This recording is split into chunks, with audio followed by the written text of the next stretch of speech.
E é por ser a favor da reforma, da correção de curso, que o conservador é contrário à revolução, que é contrário aos projetos de rupturas radicais, que é contrário a qualquer ideia, né, fundamentada em princípios abstratos que tem uma determinada concepção de natureza humana, de sociedade, uma determinada concepção de política, e a partir dessa concepção completamente abstrata, o revolucionário tenta impor o seu ideal, né, de perfeição da sociedade.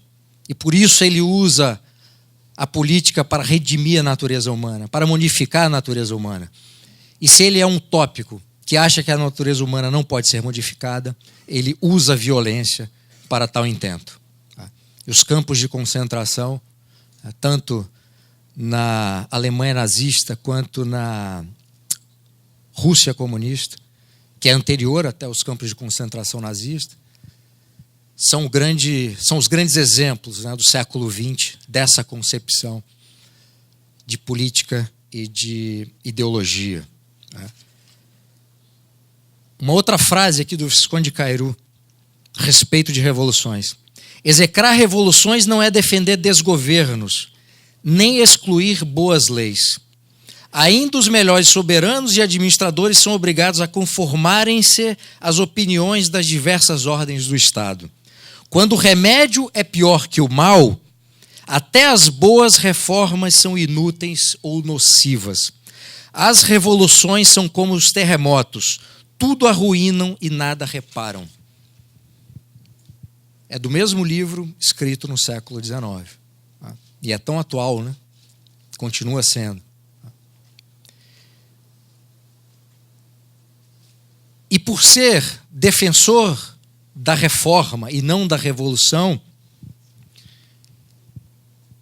é que o conservador é defensor da realidade concreta. É um observador e um agente ativo, né, ou neutro da realidade concreta. Porque no plano da política nem é sempre preciso agir. Às vezes, a inação é a melhor política que existe, se as coisas dão certo numa determinada dimensão. E é muito ruim, por exemplo, quando a gente tem uma cultura política que é extremamente intervencionista,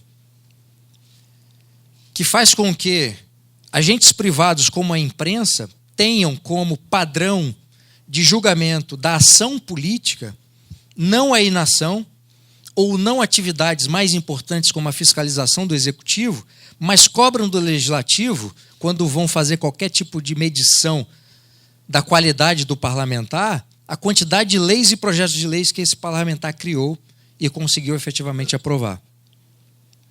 Então, há uma pressão da imprensa, que parece ser uma pressão da sociedade, que cabe ao político não ser um fiscalizador do governo, mas ser um agente, né, um agente criador de uma revolução permanente. Porque quanto mais leis são criadas, menor a possibilidade da sociedade conhecer as leis. E a legislação brasileira é tão cruel que é concedido o direito a nós brasileiros de desconhecimento da lei, caso a gente infrinja ou viole qualquer lei. Então a própria lei brasileira criou um mecanismo perverso para que, mesmo nessa barafunda, mesmo nessa produção, né, em série de leis, a gente não possa levantar o desconhecimento da lei para efeito de ser inocentado.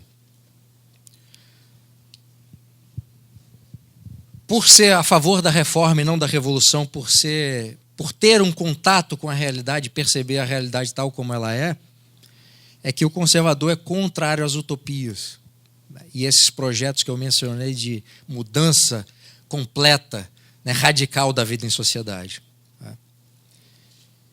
E, no fundo, ser conservador, reunindo esses alguns elementos que eu reputo principais, é ser uma pessoa sensata. Agora, por qual razão eu sou monarquista?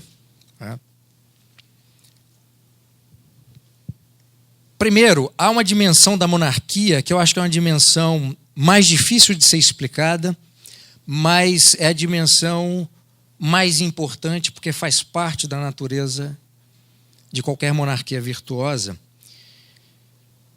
que é aquilo que ela representa em termos simbólicos, em termos de criação de imaginação moral, porque ela própria é o resultado e a geradora, através do tempo, dessa imaginação moral, e o papel de guardiã e zeladora de todo o capital de virtudes, de princípios valorosos que uma sociedade cria ao longo de sua história. Porque em momentos de crise ética e moral, e eu quando era criança, quando era adolescente, início da vida adulta e agora já no meio de dobrar o cabo da Boa Esperança, sempre se fala em crises éticas e morais no Brasil. A cada crise política, isso é uma coisa perversa. O Brasil é identificado com a sua política e com o seu governo, e não identificado com as suas virtudes e os seus principais valores. E quando um país é identificado com a sua política, e a sua política é a pior possível, que imagem de país nós construímos para nós mesmos, que imagem de país nós passamos para os nossos filhos e que imagem de país a gente passa para os estrangeiros? Vai ser a imagem, vai ser o espelho desse governo. Então o Brasil, no fundo, foi o Brasil do Sarney, foi o Brasil do Collor, foi o Brasil do Itamar, foi o Brasil do Fernando Henrique, foi o Brasil do Lula, foi o Brasil da Dilma, agora é o Brasil do Temer. Mas cadê o Brasil?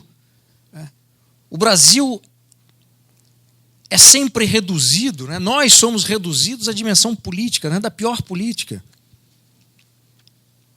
Essa é uma reflexão que eu me faço, uma reflexão que eu deixo aqui para vocês.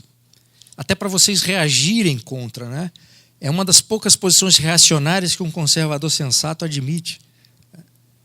Reagir contra a burrice, contra esse tipo de ignorância que vincula toda uma história de um país, toda uma gama de comportamentos, de valores, de princípios, a determinados grupos de poder que ascendem temporariamente a determinados cargos. Sendo essa guardiã do passado e, obviamente, do presente, no momento de crise política, quem vai lembrar a população, a sociedade, todo esse capital virtuoso é a monarquia. Porque os membros da família imperial ou da família real, eles são criados para isso. Há uma educação para as virtudes. E por isso eles são a aristocracia, e por isso eles são a elite. Sendo a aristocracia, são o governo dos melhores. E é um governo que transcende o governo formal da política formal. E por isso a monarquia, o sistema monárquico é metapolítico. Ele está acima da política formal. Ele está acima das paixões ideológicas. Ele está acima das campanhas que são feitas de 4 em 4 anos.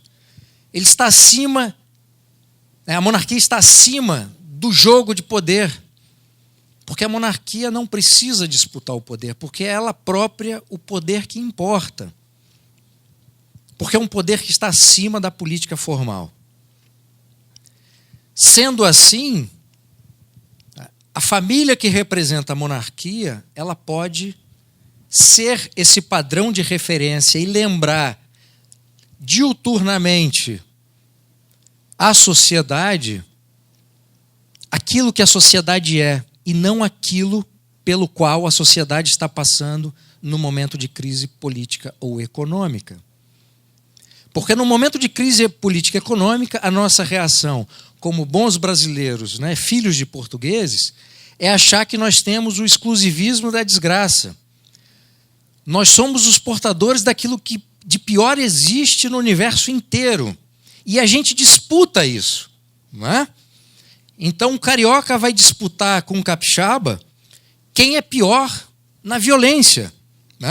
Não, porque o bandido do meu morro usa um AK-47. Não, mas o bandido do meu morro é uma submetralhadora. Não, no meu estado tem mais violência que o seu. Como não? Eu tenho mais pobres que o seu. Tá? A gente está sempre fazendo uma disputa por quem é pior. Tá? Uma disputa para medir quem tem mais vícios. Tá? E não há conversa mais engraçada do que de um brasileiro entre um brasileiro e um português, né? Porque tá cada um tentando provar qual país é pior. Mas a família monárquica, né? A monarquia tem esse valor estrutural, faz parte da natureza da monarquia ser a guardiã, ser a zeladora de tudo o que de mais virtuoso a sociedade produziu, e por isso ela pode sistematicamente lembrar à sociedade que princípios são esses. E nós temos que imaginar que muitos de nossos irmãos brasileiros não têm família estruturada. Às vezes só tem a mãe, às vezes só tem o pai, às vezes não tem pai nem mãe.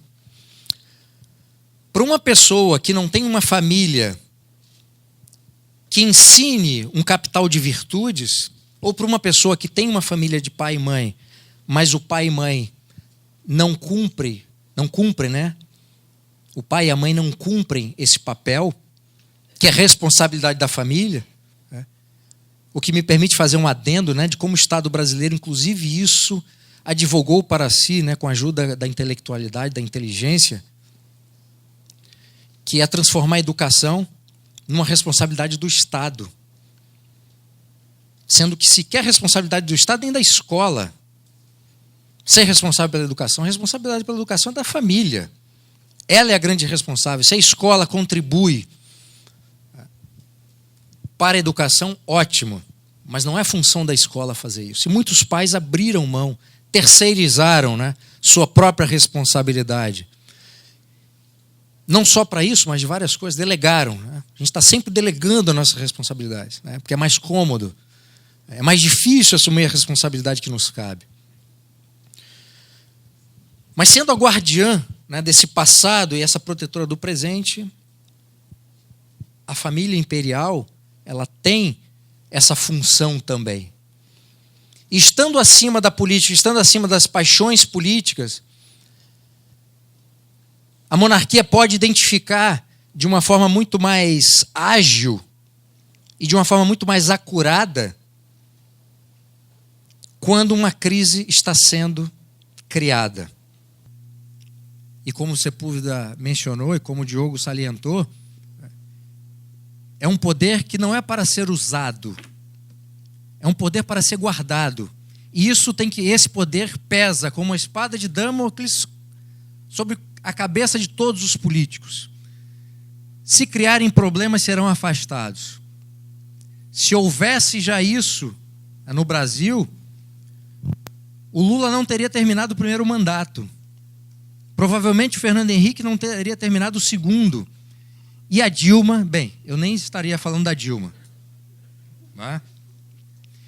Essa agilidade de correção de rumo que a monarquia permite, que o sistema monárquico parlamentar constitucional permite, é uma coisa extraordinária. E é a maneira mais fácil de eu explicar para qualquer pessoa, de qualquer formação, grau de escolaridade, qualquer classe social, uma virtude concreta da existência para a existência de uma monarquia parlamentar. Aliás, eu tenho feito esse trabalho com amigos do meu filho, que estão hoje às vésperas de fazer o Enem, o vestibular. Então já há um grupo, né, dos estudantes de 18, 17 anos, amigos do meu filho, que está com 18, que se tornaram monarquistas. E volta e meia eu tenho que gravar mensagem no WhatsApp de voz para explicar certas dimensões e virtudes da monarquia. Porque eles têm dúvidas. E volta e meia consulto meu filho me pede, eu vou lá e gravo. Isso é palpável. A partir daí, essa explicação cultural, essa explicação da meta política, essa explicação desses valores, da monarquia como sendo a grande guardiã das virtudes ao longo da nossa história, isso toca o coração. Porque é muito difícil tocar o coração de forma imediata. Às vezes você precisa recorrer à vida concreta. para mostrar à pessoa que tem um valor utilitário, embora esse não seja o argumento principal, mas é o argumento que está mais à mão de qualquer grupo social. E há então um grande, virtuoso, interessante debate sobre a relação entre ordem e liberdade. Tem autores que acham que são dimensões incompatíveis, tem autores que conseguem compatibilizar de forma muito interessante. Mas a verdade é que, no plano da política, você ter esse sistema de uma monarquia parlamentar, essa convivência, harmonia, equilíbrio e eventuais choques entre ordem e liberdade conseguem ser sanados, equilibrados, conseguem conviver de forma pacífica. Isso aconteceu no século XIX. Tudo isso que eu estou falando aqui, eu não estou criando do nada. Eu não estou buscando a Inglaterra como exemplo para que nós possamos importar um modelo perfeito e acabado para aplicar no Brasil. Eu estou falando de um país que efetivamente aconteceu. Eu estou falando de experiências concretas que nós tivemos no Brasil no século XIX. Eu não estou criando um mundo imaginário, eu não estou importando de forma crítica exemplos, valores, experiências, teorias alienígenas. Nós temos esse passado, nós temos essa experiência. E para toda pessoa que eu passei informação, passei textos, e o meu livro serviu muito para isso, o capítulo que eu trato da política do século XIX, para apresentar um mundo, para apresentar o Brasil que era completamente desconhecido. E essas informações têm o poder de tocar o coração das pessoas, para que as pessoas possam ver, né, a experiência monárquica parlamentar constitucional de uma forma diferente, saindo das caricaturas, né, que foram criadas